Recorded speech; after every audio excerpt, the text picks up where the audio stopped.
Good evening. Can you all hear me? Good. Welcome to Cambridge Forum. I am delighted to see you all here tonight for the kind of free and open discussion that Cambridge Forum has been presenting here at First Parish for 45 years. I'm Pat Zerke, the director of Cambridge Forum, and it is my great pleasure to welcome you all tonight as Harvard Kennedy School of Government's Joseph Nye returns to Cambridge Forum to discuss the rise of China and American power. There's information about Cambridge Forum on the table in the foyer where you came in. There is a sheet there you can fill out if you would like to be on our mailing list or our email list. There's a form there you can fill out if you would like to reserve a CD copy of tonight's program. And most important, there is information there about the Friends of Cambridge Forum, our support group. It is thanks to the generosity of our friends, and you are all friends or potential friends, that we have been able to present these free programs for 45 years, so you can tell we have some very generous friends. And tonight's program is actually co-sponsored by one of those friends who wishes to remain anonymous, but he has been a long-time supporter of Cambridge Forum, and we are grateful to Mr. Anonymous tonight. So please join me in thanking him.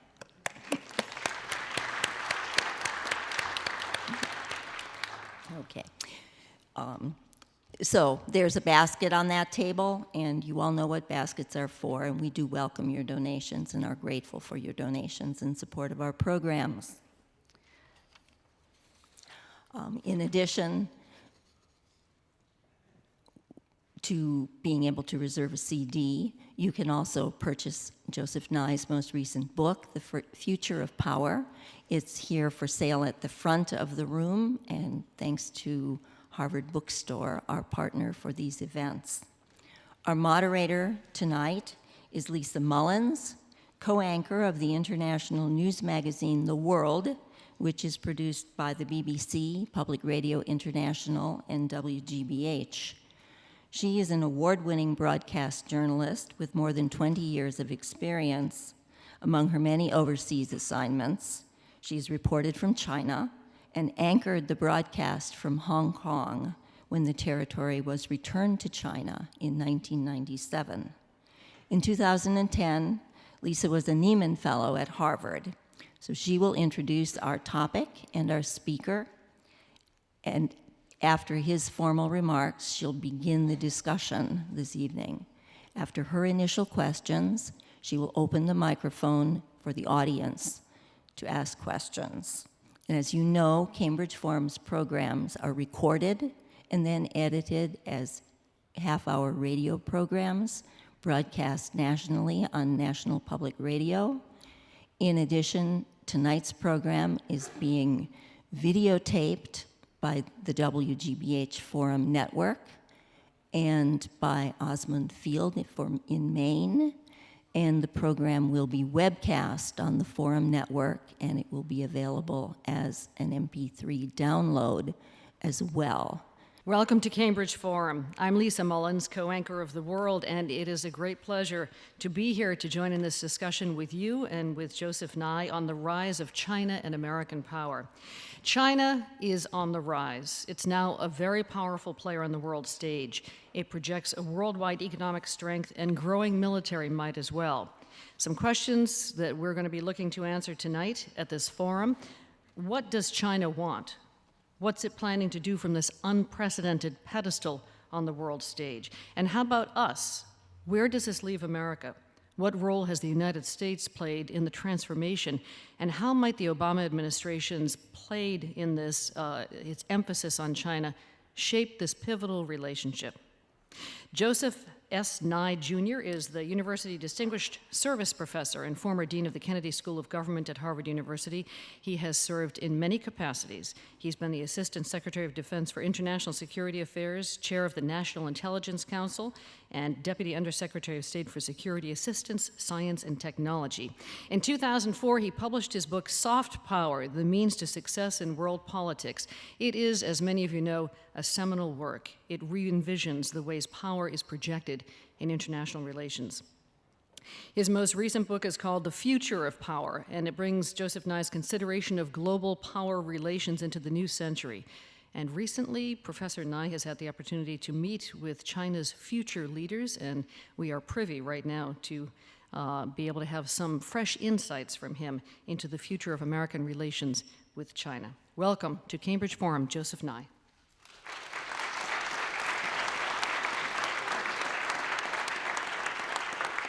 Thank you very much, Lisa, and it's nice to be back at Cambridge Forum, which is a real service to this community. It's also nice to be introduced by Lisa Mullins, whose program, The World, is one of my favorites. But in any case, I'd like to say a little bit about China, but not take too long, because I think the most interesting thing will be the chance to have a discussion. So I'll try to talk in the range of 20 minutes or so, and then open it up for your thoughts and questions and ideas. I also want to get beyond the rhetoric of the election year. The worst time to think about anything like a big question such as the rise of China is in an American election year. Everybody has a take on this issue, and it's usually has the time horizon of now until November. And I'd like to make us think a decade or more further than that. There are lots of current issues. There's the question of what do we do about North Korea, what's going to happen in Taiwan, what about the South China Sea, what about China's cyber activities. All these are legitimate for Q&A, but I'd like to step back and ask, where do we think the United States and China will be in a decade or so? And what do we see happening when you have a China which is growing has been growing at the rate of 10% per year. They now project 7.5%. That's still very impressive growth. And their military budget's been growing at 13% and double digits for the last decade or so.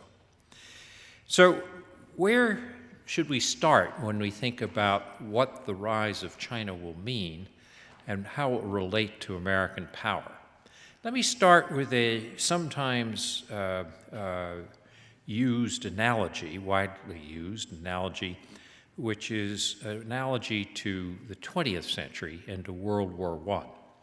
There's a proposition that some people make which says that when you have a rising power and it confronts a status quo power, that's the source of great conflicts.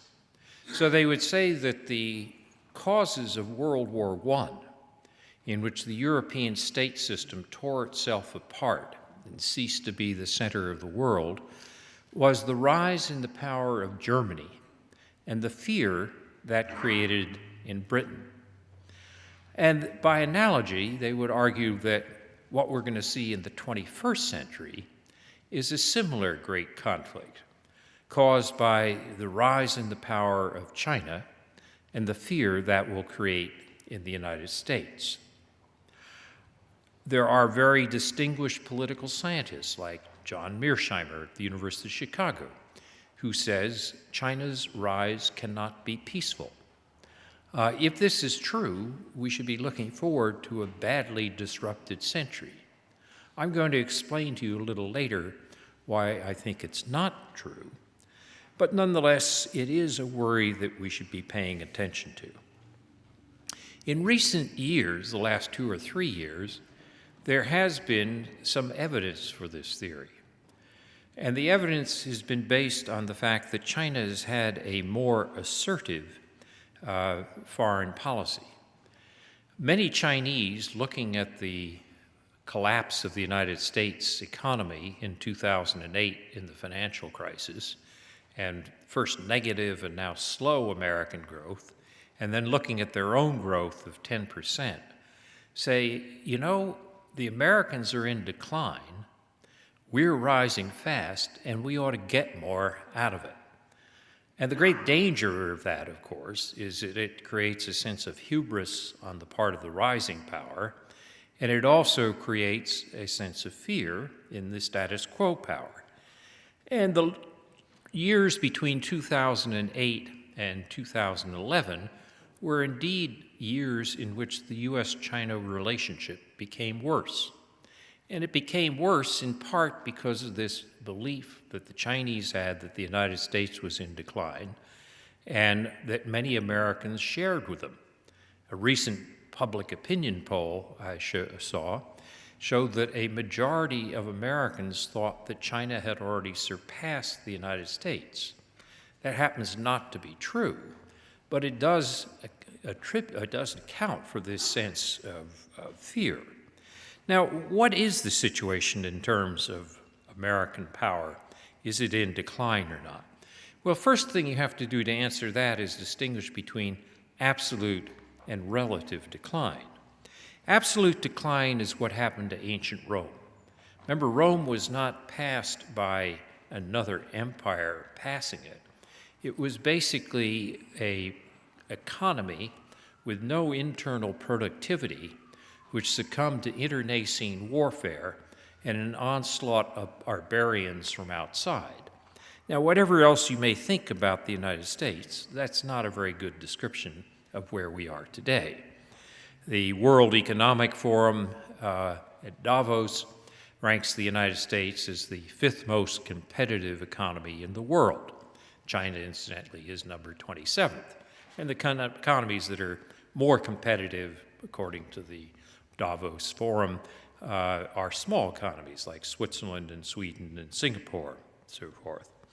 If you look at the United States in terms of its universities, again, most rank as the highest in the world.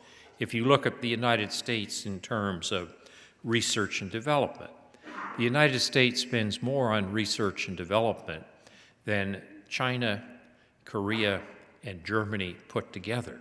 We're about 31% of all R&D spending. You can look at new technologies that'll be crucial for the new century, biotechnology, nanotechnology. And it's generally accepted that the U.S. is on the forefront there. So this picture of the United States in absolute decline does not seem a very accurate picture. But if you ask about relative decline, there is something there that we should pay attention to. Relative decline could be described as not the decline of the United States in any absolute sense, but the rise of the rest, China, India, Brazil, and many other countries. As they do better, they narrow the gap. So the United States is here, the others get closer. You could either describe that as relative decline or the rise of the rest. But the rise of the rest doesn't mean they'll necessarily pass the United States. No, it just simply means that the gap is diminished. Now, that relative decline can be misinterpreted as though it means that this is going to go on without end and the others will pass. And in the case of China, that leads to particular fears of the type that I mentioned. Now, will China pass the United States in overall power? I don't think so, but one area where they will is in the total size of their economy. If you have an economy of 1.3 billion people, which is growing at 10% a year, and another economy of 350 million people growing at about 2% a year, sooner or later those curves intersect. And there is a guessing game. For example, the London Economist, a very distinguished journal, says that this year of the passing of China being a larger economy than the United States will be 2019. Goldman Sachs had an earlier estimate of 2027. On the other hand, if you measure these economies not by what the World Bank calls purchasing power parity, or the price of goods in terms of human labor, but in terms of exchange rates, the Rand Corporation in California has said that the Chinese economy will be only 50% of the American economy in 2025. But all this is beside the point. It's not the question of whether China will have a larger economy than the U.S. at some point. It almost certainly will, just because of sheer size. It's whether there will be a Chinese power which will be greater than American power overall. And there you have to look at questions not just of total size of an economy, but of per capita income. We look at economic power. we assume that China will just continue growing on the same trajectory it is now. That's very unlikely for several reasons. For one thing, as countries get richer, their rates of growth tend to diminish. The second thing is China is peaking in terms of its total labor force in 2015. And one of the things Chinese worry about is, will they get old before they get rich? And so there is a demographic problem that they have to face. So we would expect that Chinese growth rates will not stay at 10% or even 7.5% for the full 10 or 15 years that these projections count for. The other question, of course, is that economic power is not the only type of power. There's also military power and what I call soft power. In military power, China has been growing very dramatically in terms of what it's spending on its military power, but it's still only 2% of its gross national product. The Economist this week has an interesting cover story on the growth of Chinese military power.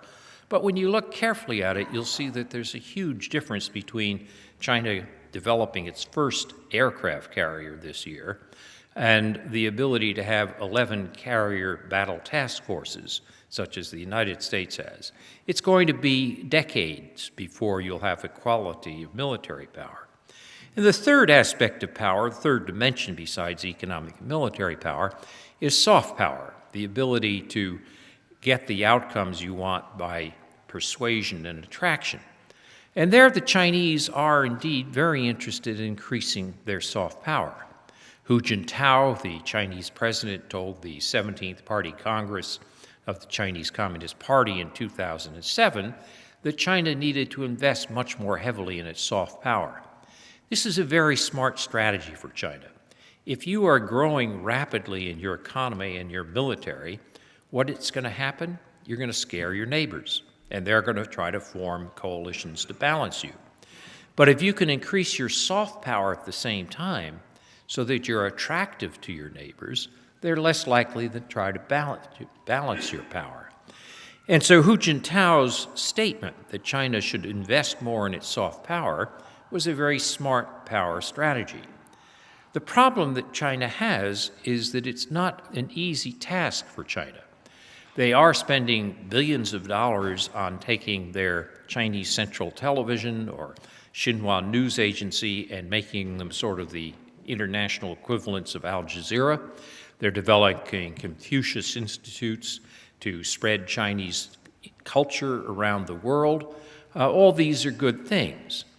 But the Chinese have a problem, which is a lot of a country's soft power is generated not by its government, but by its civil society. So American soft power comes more from our universities and our popular culture than it does from government broadcasts.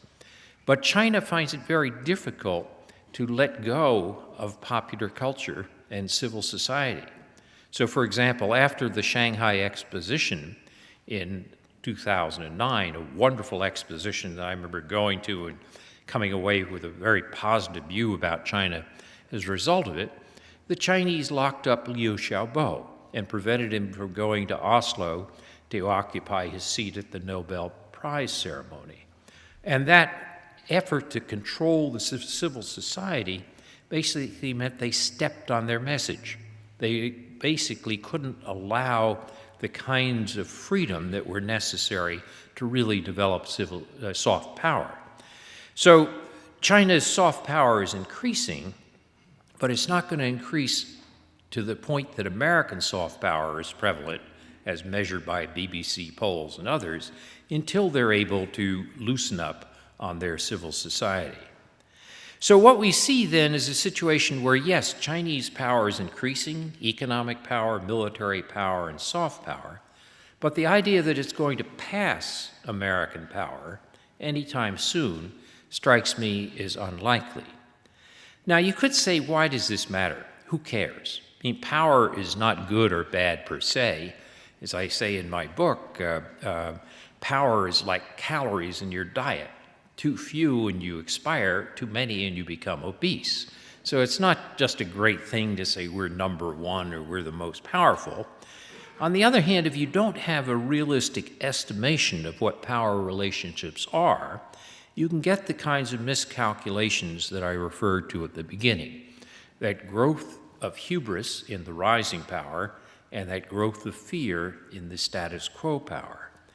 And there, the key question is, will the United States and China properly understand their relative power relations? Or will you see a situation in this century of overreaction, both in China and the United States, which will lead to the kind of conflagration that produced World War I and the collapse of the European state system a century ago? My answer, I told you, was no. I think that this historical analogy that people use to say that the US and China will suffer the kind of miscalculation and disastrous reactions that we saw a century ago is mistaken for the following reason. Germany had already passed Britain in its overall economic power by the year 1900, well before World War I, which of course starts in 1914. If you believe what I said earlier, and the facts and figures to support it are in this book, The Future of Power, China is not about to pass the United States anytime soon. What we can see is that we have a couple of decades to be able to react to and manage the rise of Chinese power. That's tremendously important because it means we don't have to succumb to fear. Or to paraphrase Franklin Roosevelt, perhaps the only thing we have to worry about in the US-China relationship is fear itself. Too much fear can actually make it more difficult to manage this relationship. And that's important because basically we and China are not countries which have a deep existential conflict. You could argue that in the 20th century, our relations with Nazi Germany or our relations with Soviet Union were societies and governments which really wanted to destroy us. That's not what China wants. China wants many of the same things that we do. And there are many areas where we and China can live together in a cooperative fashion. What's more, you can make a case that we have to live together this way. If you look at the big challenges that we're facing in the 21st century, many of them are transnational challenges which are growing out of this enormous rate of globalization and technological diffusion. So if you take something like financial stability in the world, where you see flows of financial instruments across borders that are often larger than the budgets of most countries, or you think of climate change, where CO2, which can be produced in one part of the world, incidentally, here's where China is a superpower, can immediately pass around the whole world and damage everybody, or you think of pandemics, or you think of transnational terrorism. These are things which we cannot cope with alone. We, the United States, or China alone, or Europe alone, cannot solve these problems. We have to develop patterns of cooperation to be able to deal with them. And that's all the more reason why we're going to have to think about our power relationship with China in a different way. To deal with these new challenges, we're going to have to think of power not simply as power over other countries, but of power with other countries. If power is the ability to affect others to get what you want, sometimes you can do it by telling others to do something or commanding them. Other times you can't do it unless you persuade them to work with you. So power with others may become as important as power over others. And that doesn't mean that classical military issues or diplomatic issues are not important. They will persist. Take the contest for oil resources in the South China Sea, for example. But it does mean that there are other issues where military power provides no answer. Dealing with financial flows, pandemics, climate change, we can't solve that by power over others. It has to be power with others. In that sense, then, as we ask what kind of a policy we want to have toward China and the rise of Chinese power, it's a policy of patience and also what I call a Goldilocks policy, not too hot and not too cold. We're going to have to learn to be cooperative and competitive at the same time. That's not always easy for Americans. We like to have things neat, clear, and simple. There's an enemy or there's not an enemy. In fact, we need to think of China as both a competitor and a cooperative partner simultaneously. If we fail to do that, we can produce a much less happy 21st century. If we manage to rethink our feelings and our understanding of power so that we can have this kind of a policy toward China, then I think I would argue that the rise of Chinese power may not be a bad thing at all, and that we'll be able to avoid the mistakes of a century ago. So those are my thoughts as an opener, but I'd be very interested in what you all have to say and what's on your minds. Thank you.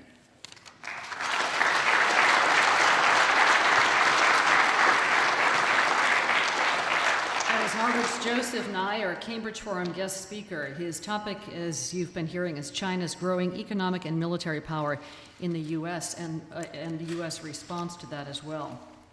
For our radio and web audience, welcome to Cambridge Forum as we continue our discussion of the rise of China and American power with the former Dean of Harvard's Kennedy School of Government, Joseph Nye. Now, at this point in the program, as many of you know, we're going to be taking questions from the audience, so if you would like to head up to the microphone, then please do right now. We would love to hear from as many of you as possible, which means if you can keep your questions fairly short, we would appreciate it, and that would give Professor Nye more time for an answer. I'm going to take the liberty of asking the first question. I have many, but I won't read all my scribbles on this piece of paper in front of me. But when you talk about soft power and the United States' use of soft power, and you said China, presumably many Chinese have read the book as well. Mm-hmm. Where are the limits of American soft power in China in terms of the international realm and the domestic realm? For instance, to what extent can American soft power influence China regarding its actions and votes in the UN Security Council on Syria, regarding its actions in North Korea? And then domestically, can soft power bear any kind of fruit in China on its human rights record, for instance?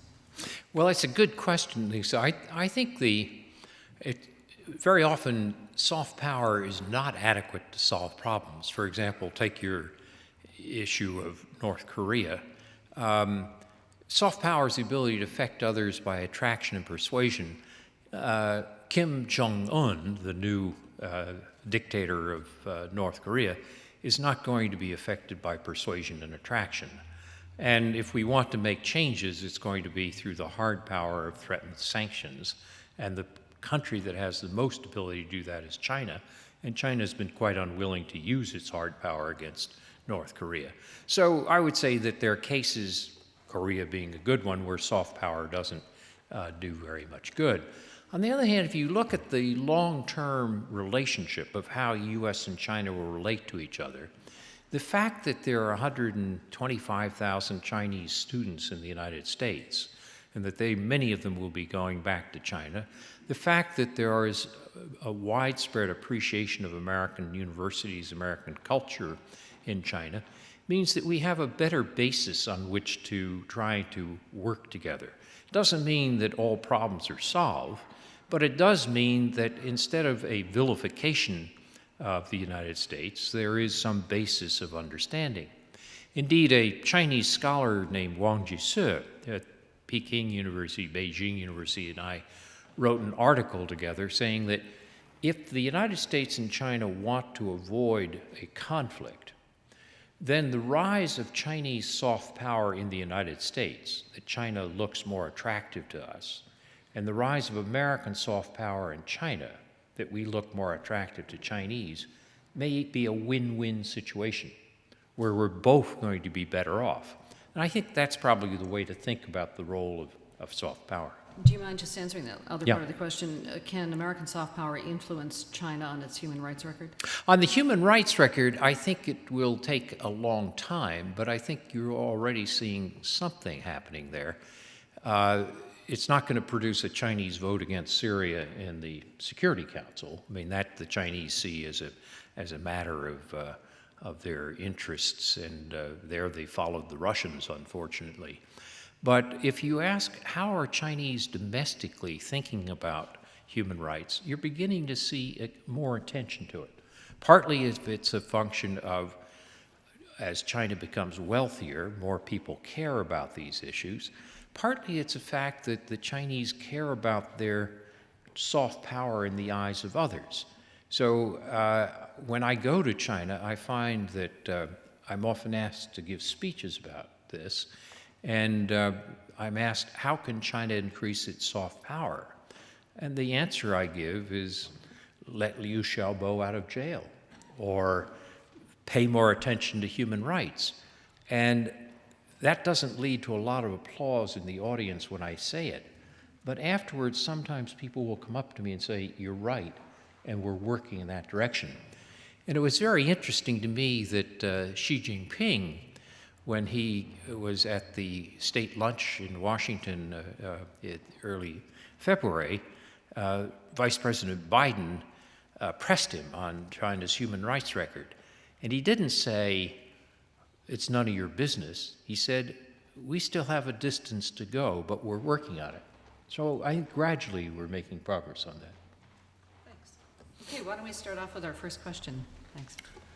Thank you, Professor Nye, for your always insightful remarks. It's been written and claimed probably by more than one person that if we don't study history and learn from history, is it 5,000, whatever, a long time. And it's evolved through many different forms. But we are in great danger now, and without our banker, China, the collapse would have happened. Bernanke could not have stopped, and Geithner could not have stopped anything. We need China's banking support. So we're all in this together economically. As I look at China, I see them not wanting to build a great middle class, which is happening under their feet, real estate, cars, whatnot, because then you've got to sustain it. And we are, in my view today, failing to sustain American society. So where are we going as a society, and where is Chinese philosophically going as well? It's a tough question, but please gravel. Well, it's a tough set of questions. And I think actually the United States has a number of severe problems. I would say that paying better attention to our secondary education, primary and secondary education, I'd say that at some point we're going to have to deal with our debt overhang. At some point we have to deal with some of the growth of inequality that technology has created. So yes, we have a number of problems.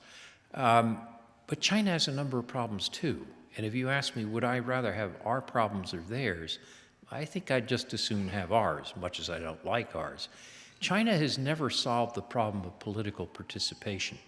Unlike India, for example, which was born with a democratic constitution, China doesn't have a framework for how do you deal with participation.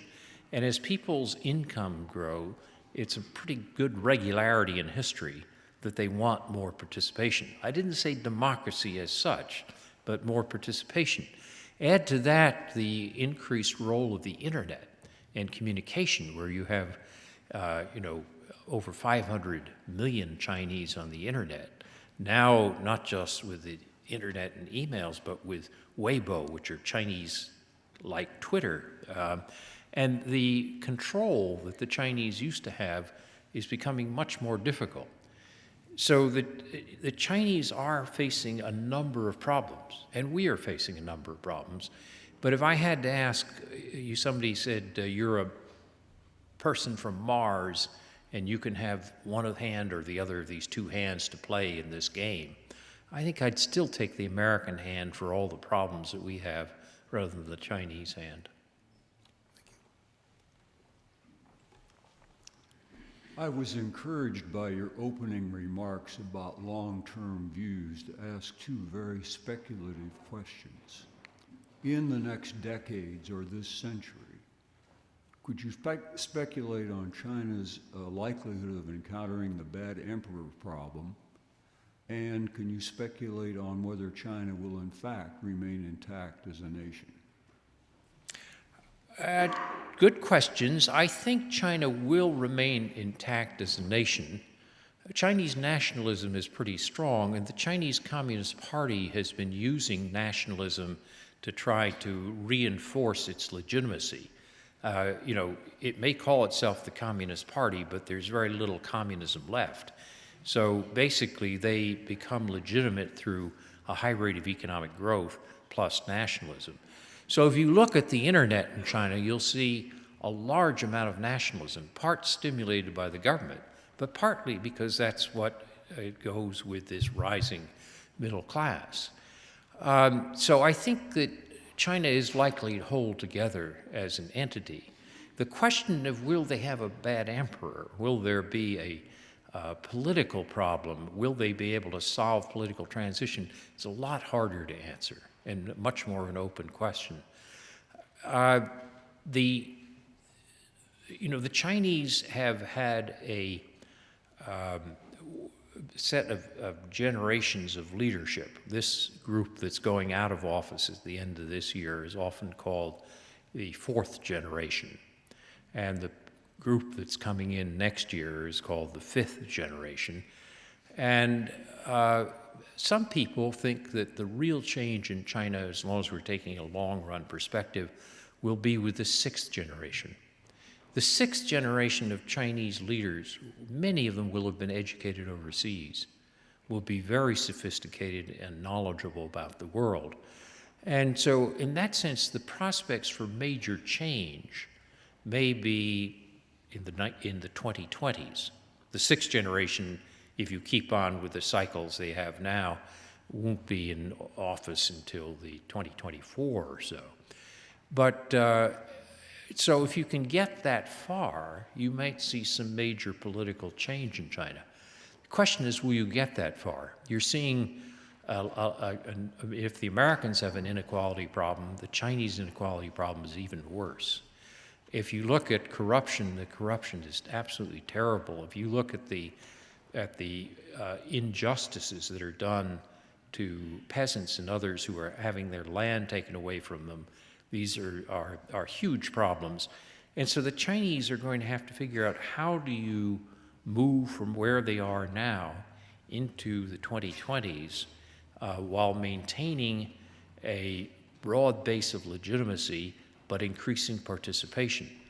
And frankly, at this stage, they don't know how to do that, and we're not sure they're going to make it.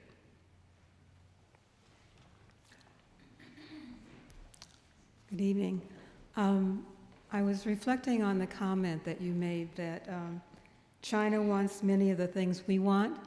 And for years, I've been hearing a growing argument that takes off from that comment that's a different perspective than what you've presented. And I just wondered what your thoughts are about this, that in terms of them wanting the same things we want, that the United States for many years has been increasing and building increasingly larger military bases surrounding China with a definite goal of militarily containing China. That some people have said that, you know, we've sort of taken over NATO as our army with no oversight, and that we now plan to include the BRICS in that, and Latin America, and all of these will be more international forces to muscle up this containment of China. And one of the spots where they want the same things we want is in Africa, the riches, the resources, and they're very much there, and the United States is very much there also. So in terms of the way you presented it was sort of like, we want the same thing, so why can't we all just get along? Yeah. And I'm wondering about this much more conflictual scenario that people like Joseph Garrison from American Friends has been talking about this for years, so I'm sure you probably heard that argument too. And as a footnote to that, I'm kind of curious about Mearsheimer's theory of why it will be conflictual. So that's a lot, but Thank you if you Right. can address any of that. Well, when I said they want the same types of things that we want, I was thinking more about getting rich, being able to focus on their family, development of their societies. I was worried. I wasn't focusing on, yes, they want oil, we want oil. I frankly think this resource competition is overstated. If China goes to Africa and buys minerals and oil, and it raises incomes in Africa, to my mind, that's good. And the view that they will capture that oil and we won't get it is a misunderstanding of the world oil market. If, for example, there's a crisis in the Persian Gulf and oil is suddenly not on the markets, yes, they may get Angola oil or Sudan oil because they own it, but then some Indonesia oil that would have gone to China will now go to Rotterdam or to the U.S. So that part of it, this resource competition, I'm not much of an alarmist on that. The kind of worry that a Mearsheimer expresses is more like I described, that a rising power feels its oats and wants to be number one and pushes too hard, and that a status quo power gets fearful and resists too much. And that goes to this question, should we be containing China? Because many people said, before they get too strong, contain them now. When I was in the Clinton administration, we looked at that very carefully and asked, does it make sense as a strategy to try to contain China? And we decided no, that the answer is that only China can contain China. And that means that if China acts as a bully, it will in fact create among its neighbors a reaction. And that reaction will ask for more of American presence to balance China. So the strategy that we developed in the 90s, and which has held since then, is not to try to contain China like the Cold War.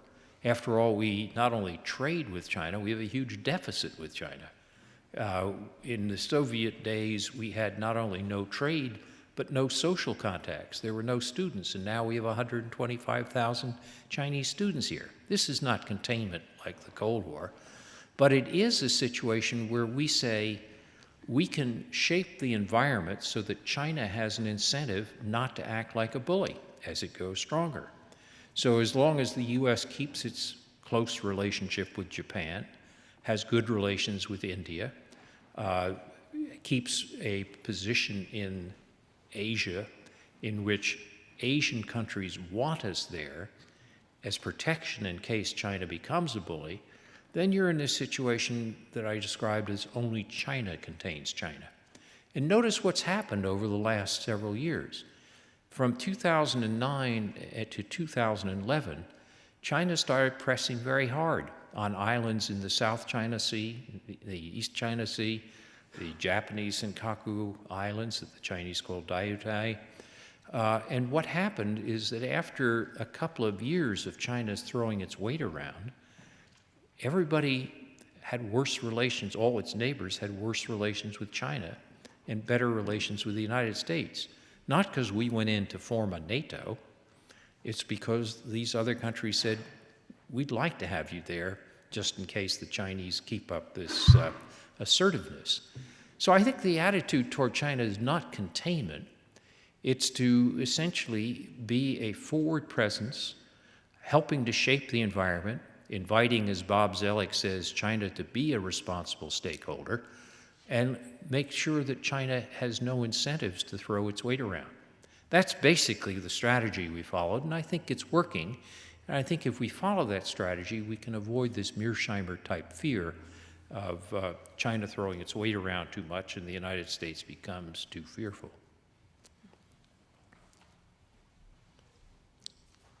So you mentioned militarily that while they're increasing their conventional ability to conduct warfare with their carriers, they're still nowhere close to us conventionally. But at the same time, it seems that they're making leaps and bounds in the realm of cyber warfare. Will that help close the gap conventionally as sort of the nature of conventional warfare changes? And if so, does that then make it more of a risk that should they succumb to the hubris you mentioned of some sort of conflict, be it overt or clandestine? Well, the cyber issue is a serious issue, and China is being very active in the cyber arena. But it's worth noticing something. People say, you know, the Chinese could put a logic bomb in our power grid and bring down the American economy. But they're deterred from doing that because they would hurt themselves. It's the same reason that they don't dump all these dollars that they hold. Yes, if they dumped all their dollars, they could bring the United States to its knees, but in doing so, they bring themselves to their ankles. In other words, there's an economic interdependence between the two countries, which inhibits the Chinese from doing that. So I think the problem is not that China is going to engage in a major cyber battle with the US. I think more of a problem right now is China is using cyber to steal enormous amounts of intellectual property. And there the question is, if you were Chinese, why not? What's the cost? In the past, you would send some spies and you train these spies and you'd send them into a factory and have them carry out a briefcase full of blueprints. Nowadays, you send some electrons across the border. If the electrons don't succeed, you send another bunch of electrons. You don't have to get your spy out of jail if he's caught. And we've got to find some way to talk to the Chinese about the level of this intellectual property theft by a cyber means. And I think that's the more serious dimension to this rather than the cyber warfare where they're going to bring us down. If you get to real cyber warfare, in which you use cyber for destructive purposes, I think you could make a case that the Americans can do even more to the Chinese than they can do to us. But both of us have a strong disincentive to do that. But when you look at cyber theft, then there has to be some price on it, or why wouldn't the Chinese just continue it? And that's where we've now started we have what we call strategic and economic dialogue with the Chinese that occurs every year at high levels. And it's interesting that last year the SED, the Strategic and Economic Dialogue, put cyber on the agenda for the first time. And I think we are going to have to work on that. Am I next? My Yes, name Mike. is Michael Brower. Joseph, or Joe, as I think That's maybe right. I called Yep. you at the Kennedy Yeah. School. Two comments for you to comment on. One is, I'm absolutely delighted that I agreed with every single thing you said in your speech. I did feel a little bit disappointed that you left out, and I want you to comment on this, any mention of the impact on the U.S. economy and our competitiveness of maintaining 5 or 6 or 7 dozen military bases around the world. I wish that you would comment on that, and should we continue that?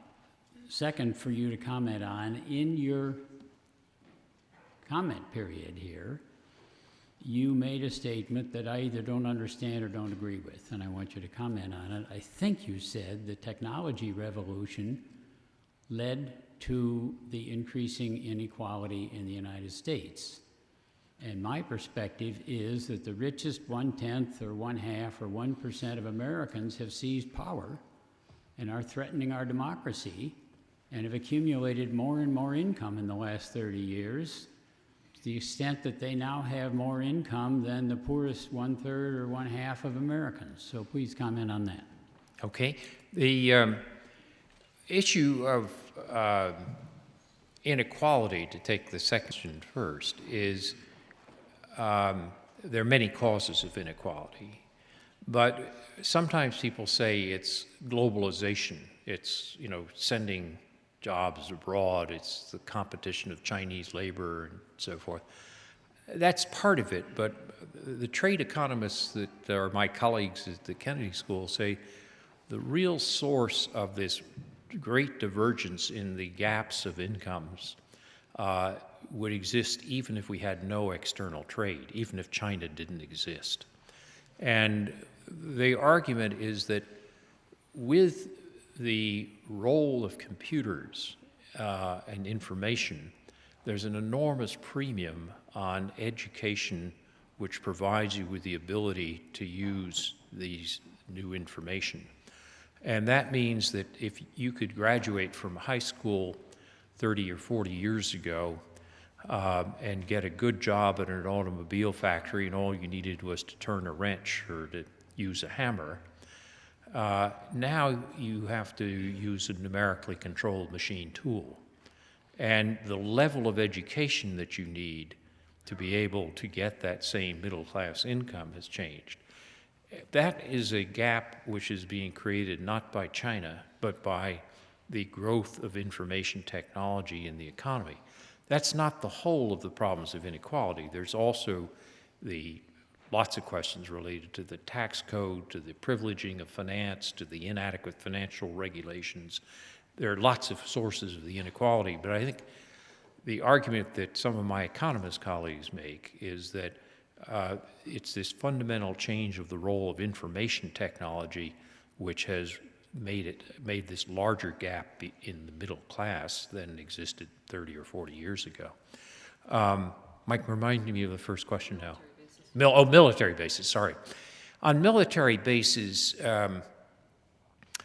I think there's some that are useful and some that are not. I frankly think that we should be getting out of Afghanistan. We are. I think both Iraq and Afghanistan were huge mistakes and wastes of money. On the other hand, if you take military bases in Japan, it's worth noticing that there are 50,000 American troops in Japan, and the Japanese pay for them. Doesn't cost us. The reason the Japanese pay for them is because they want an insurance policy against China becoming a bully.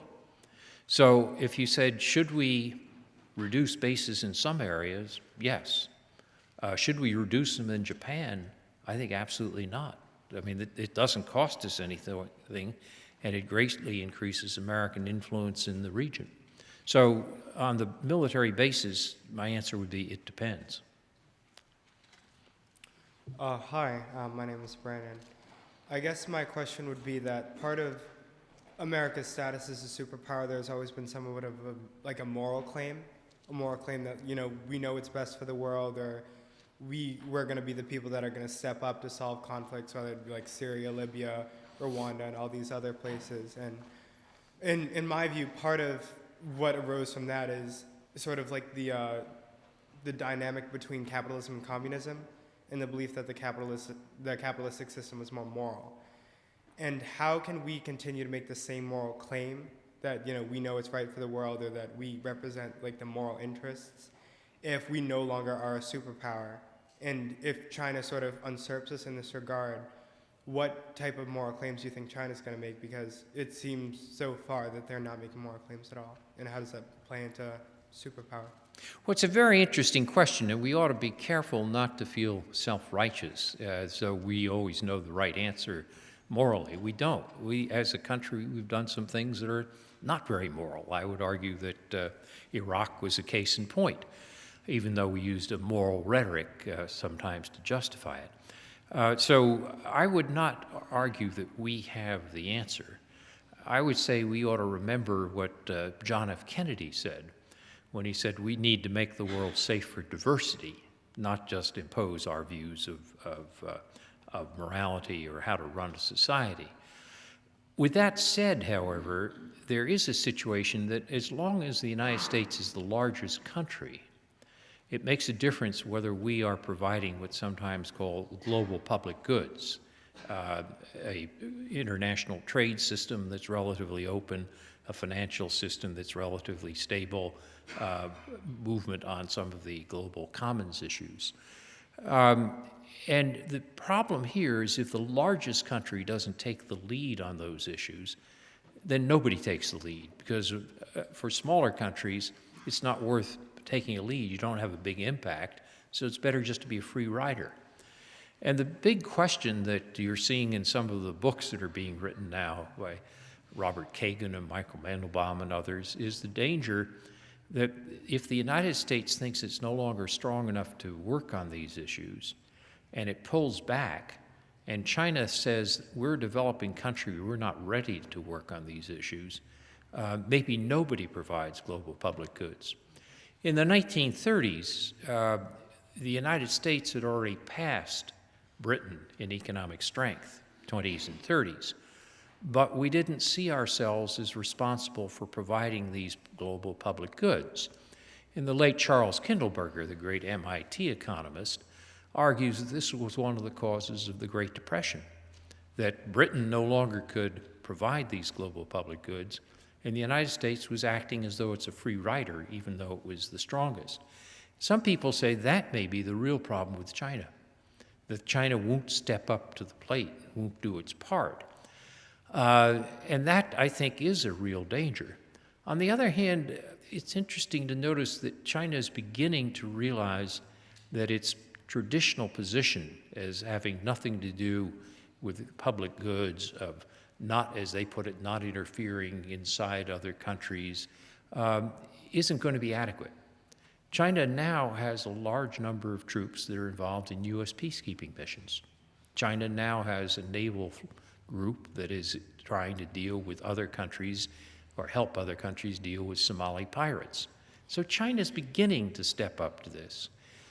China's beginning to ask the questions of what happens if it doesn't adjust its export-led growth strategy to the fact that you can't go on like this forever.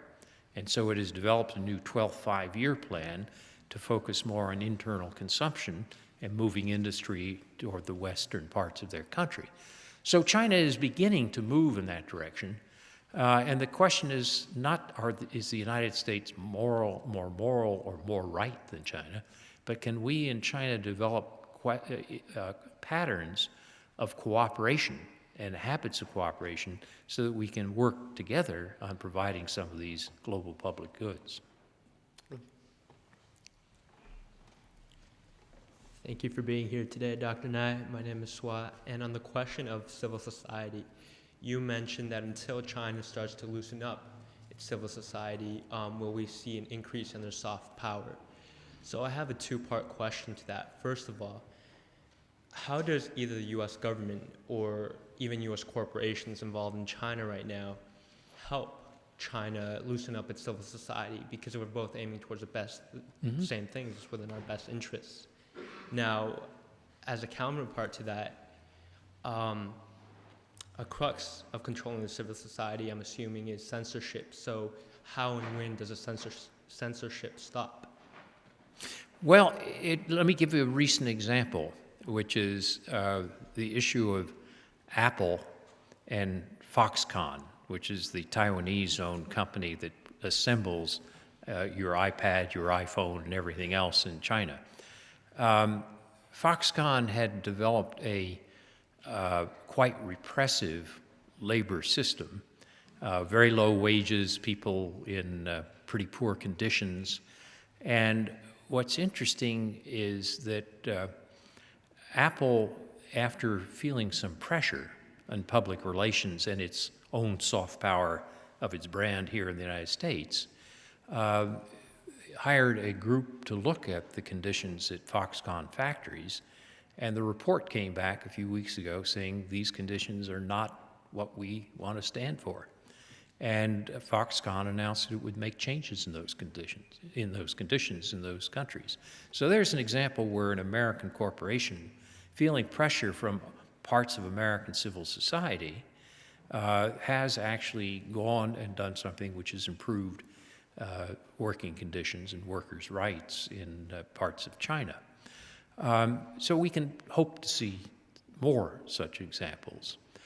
On the question of censorship in China, it's very difficult. The Chinese Communist Party is very worried about things getting out of control. It wants to maintain control. And this means that letting go of censorship worries them.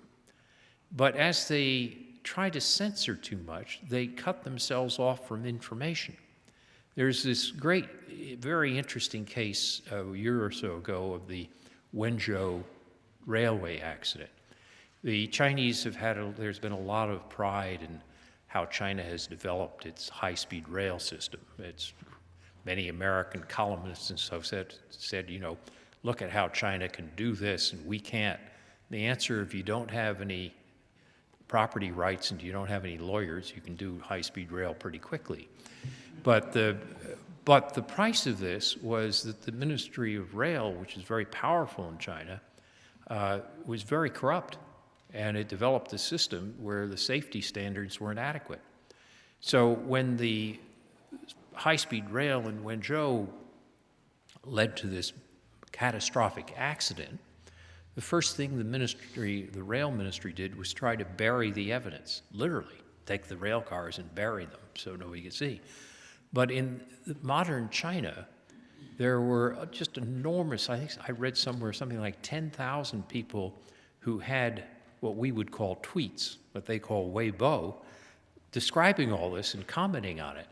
And it became very quickly realized in Beijing that if they did the traditional cover-up, this was not going to work, and it was going to be very embarrassing for them.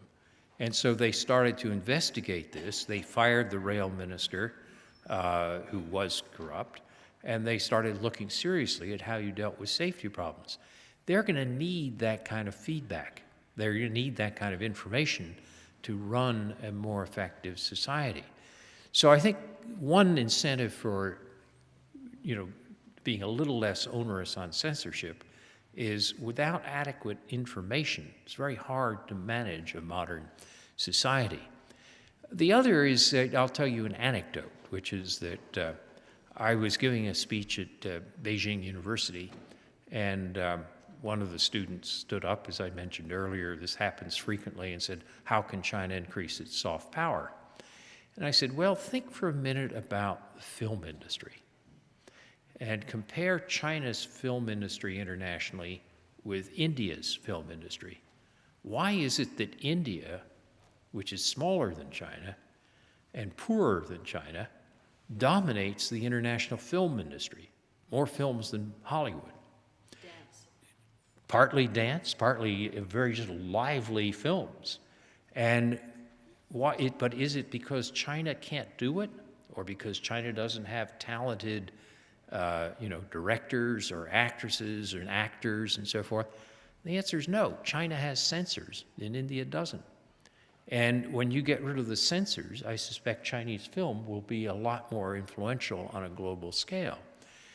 And I think the Chinese are going to realize that at some point censorship is hurting China's own soft power. So I don't think it's going to happen fast, because the Chinese Communist Party elites are worried about control. But I think it is gradually happening. Hi, I'm Noni Valentine, and I'm interested in perception. I'm struck as I return from being abroad for many years by how strong American fear is of China.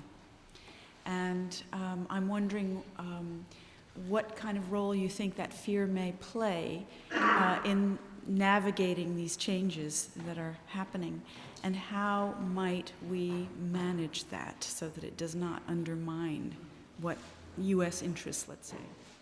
Well, I think you're right about the fear.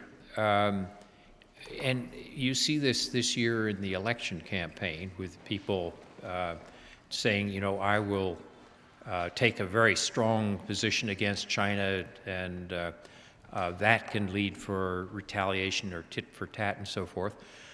The good news is that we've seen it before. In 1992, Bill Clinton ran against the elder Bush by saying he would change Bush's policy of what he called coddling the butchers of Beijing.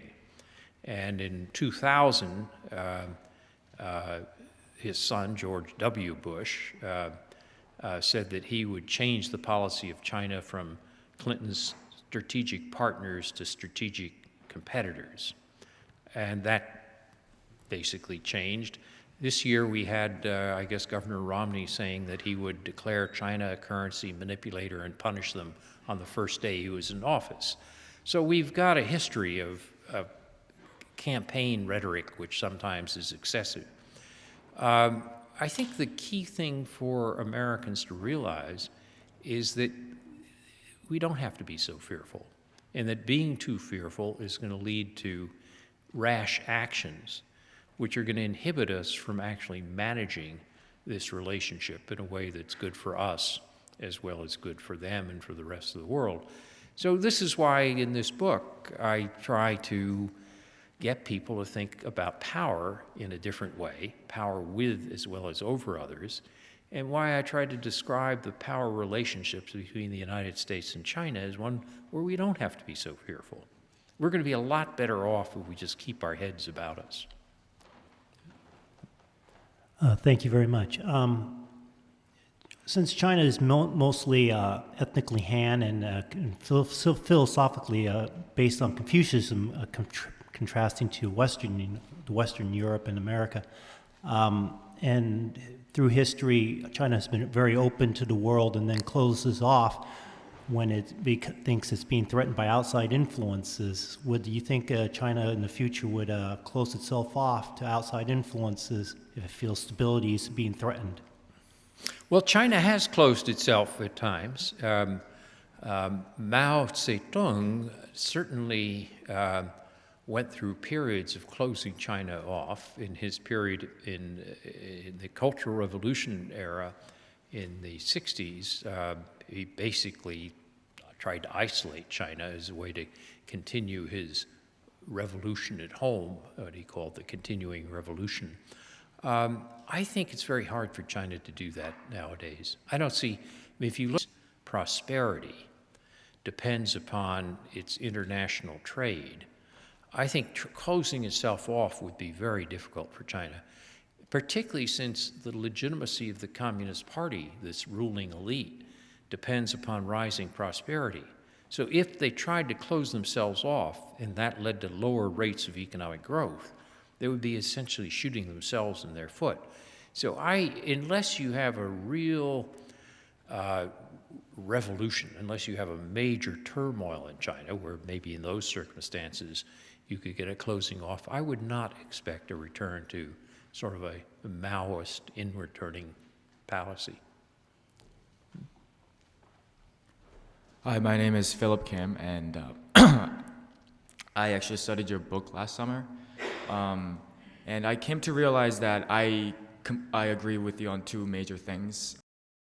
Right now, the Chinese people and even the Chinese leaders feels almost they take it for granted that their government, there is no middle class, it is only the lower peasants, and then there's the few high leaders, which quite for me resembles a lot of their former forms, which is the empires and sorts like that. And I think that relates with the education. How does it relate with the education is that I think education is a solution of almost everything. That's just my perception of things so far. I'm only 18. And China is, although like you've mentioned, there's so many Chinese people coming here to study, and also education in America is a big source of soft power I'm experiencing myself. But then do you really think those Chinese students who come here as the new generation studying here, would they be dyed into that American, more international color with more understanding of the broader world, that once they come back, they will be able to kind of bring down the 5,000 years of, kind of the same color of the small leaders and the rest of the people just following them with no proper education for them, only the education being very exclusive for those leaders, which I assume those people who come here are usually children of those leaders. Yes, so my question for you once again is, would education be enough solution for China to step up as the global leader? Well, I think you're right that China has a very long history. It's a history of unity and fragmentation. So you have centralization, then you have weakening of centralization, and then fragmentation, and then reassembling. And so there is a cycle in Chinese history. But what's common in all this is that you come back to an authoritarian position. I mean, the emperor is the traditional position. And the question, though, is whether things will be different now. One is education, as you mentioned, but the other is the point you made about middle class. There really is now a middle class. One of the things the Chinese have done over the last 30 years is they have developed a middle class. They've raised hundreds of millions of people out of poverty. This is a wonderful accomplishment, and they should be applauded for that. And the question, though, is what do you do with this large middle class? There's an equal number of people who haven't been raised out of poverty. And so very often when I talk to Chinese friends, they'll say, yes, we want to live in democracy someday, but we're not ready for it yet. We have too many of these poor people in the countryside who then migrate to the cities and so forth. So you'll find a tension inside China on this. I think as the middle class continues to grow, and as you get more education, to take up your second point, you may have conditions in which you can begin to see a break from that traditional pattern of the emperor who then loses the mandate of heaven. There's chaos, which is restored by a new emperor with a new mandate of heaven. Maybe that pattern will change. I don't expect to see it changed, as I mentioned, until somewhere in the 2020s, but I may be wrong. Thank you. Yeah, Professor Joseph, a question on some of the economists are predicting that within, let's say, a decade, renminbi will take over as a reserve currency for the world. Do you think it will happen? A. Secondly, what will be the consequences for the US economy on that? Well, the Chinese currency is not now convertible, and so the renminbi does not pose a threat as a reserve currency to the dollar's role. As China is taking a series of steps to gradually make it more convertible, to develop a broader set of capital markets at home, which could allow the renminbi to play a role as a reserve currency. I think I was talking to a Chinese friend who is involved in the central bank in China, and he sees this as at least 10 years away. Someday, yes, but not tomorrow. Looks like we have 3 more questions. Okay. Thank you for keeping them brief. Sure will. Thank you very much for your talk. Charles Kupchan, I don't know how you say his name, this weekend in the New York Times had a piece saying, never mind Fukuyama and the end of history, we have to get used to other versions. Political Islam, left-wing socialist in Brazil, India, and then China, Russia, the sheikdoms would be another possible version of modernity, which would not see the kind of bourgeois democratization that you've talked about. I don't want to read into your remarks, but it sounds like you still are favoring that sort of inevitable bourgeois democratization. Is that true? Well, I'm not as pessimistic as Charlie Kupchan is. He's been looking at this as a declinist for some time, and I have taken a different view. But I think it's a mistake to see that you're going to have a world that looks like the United States. It's going to be a much more diverse world. And I think that may be a point where he's right. But we can live with that kind of diversity. To the extent to which people become wealthier and develop and have access to more information, they want more participation. That may not turn out to look like democracy as we call democracy, or as British call democracy and so forth. But it does mean there's going to be an increased demand for participation. And that may take very different forms in different societies. It might be quite different in, let's say, some Arab societies, and it may be different in China, and it may be different in a variety of countries. But I think what I was trying to say is that there will be increased demands for participation, not that it will follow a model which looks just like the United States. But that takes me back to my comment earlier about John F. Kennedy. We want to make the world safe for diversity, not make them into looking exactly like us. Professor Nye, more on democracy. 220 years ago, when we Europeans were undergoing absolutist monarchies, we invented this very formidable formula of representative democracy. And yet today, and I hope you agree with me, democracy is seriously jeopardized. When habeas corpus is suspended, and when European democracies are kneeling in front of the speculating interests today, at the time we are speaking. So if this is the framework, what is our moral right to ask the Chinese to democratize and to respect civil rights when we are having an issue with that? Second point is, I was once traveling in Canton in China, and I saw a peasant plowing the land. And I asked the driver to stop, and together with the interpreter, I went to that man and I asked him, what do you think of socialism? And he said, socialism good because equality. And what do you think of capitalism? Capitalism good because abundance. And I asked him again, and of course the same question came out. And then I realized that I was a stupid Western intellectual asking a wise Taoist to distinguish between A and B. Of course, he wanted both A and B. He wanted the abundance of capitalism, and maybe some Chinese already have it, and he wanted the equality of socialism, and maybe many Chinese do not have it now. But my question goes a little beyond this. Don't you think that maybe Chinese people, because of this Taoist inheritance, this Taoist culture, are more prepared to understand the dialogic thinking that is needed to tackle these issues? At the beginning of your speech, you were talking of cooperation and competition. Then we are. And if this is so, how are we going to teach our students or to help them to become aware of the need for this dialogic thinking? Thank you. Well, I think the pressures on democracy in Europe and elsewhere are of concern. I worry very much that the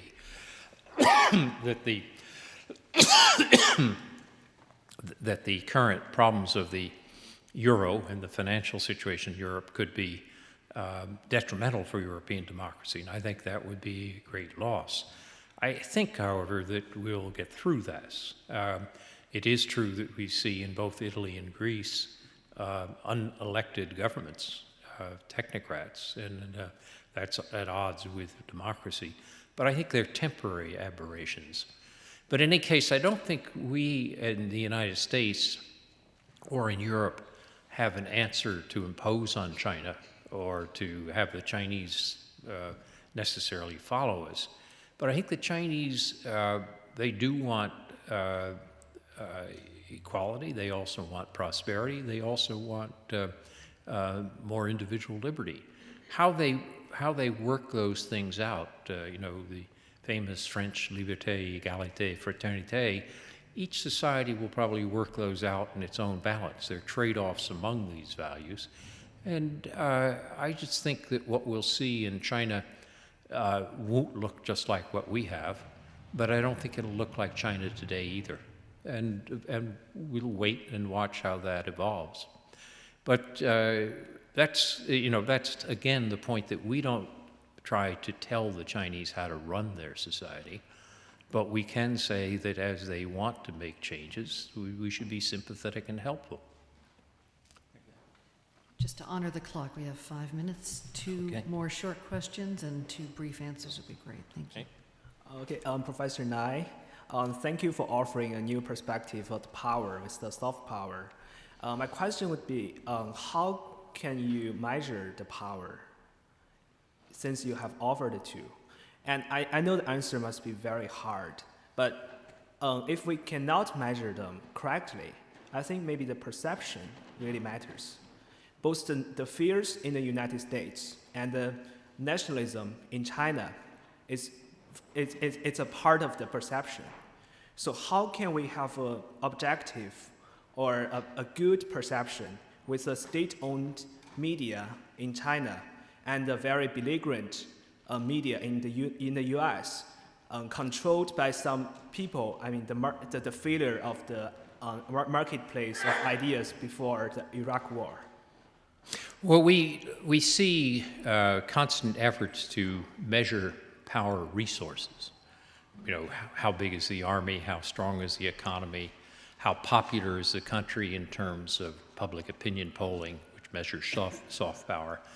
That doesn't necessarily, those measures of power resources don't always measure the outcomes. And there's sometimes mistakes between measuring of resources and measuring of outcomes. But by and large, I think if people are careful in their analysis, they can get rough approximations of power. And this is what I try to explain, this relationship between power resources and power behavior in this book.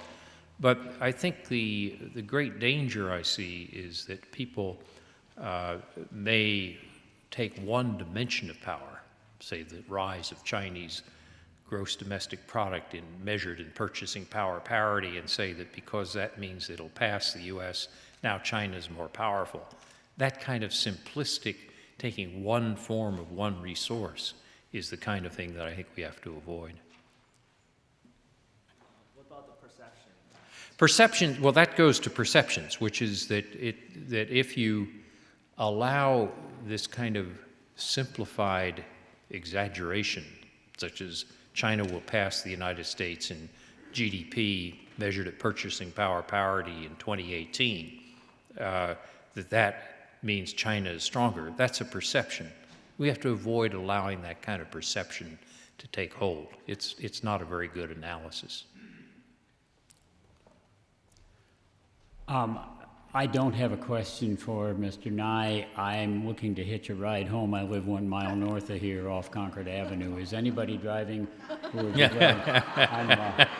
I'm half blind and can no longer drive. But while I have the microphone, on behalf of all of us, I would like to thank Joe Nye. This has been an absolutely inspirational and knowledgeable talk this evening. Thank you. Now the entire radio and web audience can offer you a ride home as well. Thank you very much. Actually, I have one final real quick question. Do you have something that you recommend, English language, blog, newspaper, tweet, Twitter site that you look at every day that you'd recommend that we look at as well? To keep up on China or Yeah. generally?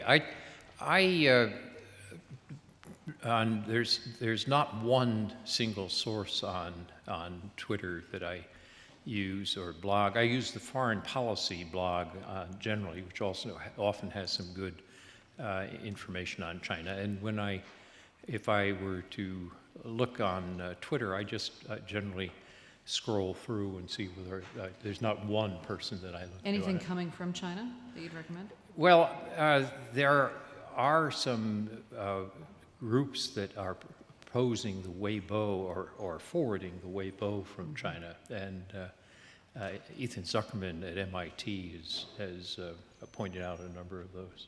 Berkman Center, Ethan Yeah. Zuckerman, many of you may know. Thank you very much, Joseph Nye. So much appreciated. And thank you for all the wonderful questions you had as well in the audience. You've been listening to a program of Cambridge Forum recorded in April 2012, co-sponsored by the First Parish Church in Cambridge, Unitarian Universalist, the Lowell Institute, and the Friends of Cambridge Forum. If you'd like a CD of this forum on the rise of China and American power, featuring our guest Joseph Nye of the Kennedy School of Government at Harvard, and additional information about our radio series and our forum network webcasts, please visit us on the web at cambridgeforum.org. In Harvard Square, I'm Lisa Mullins, and thank you for joining us.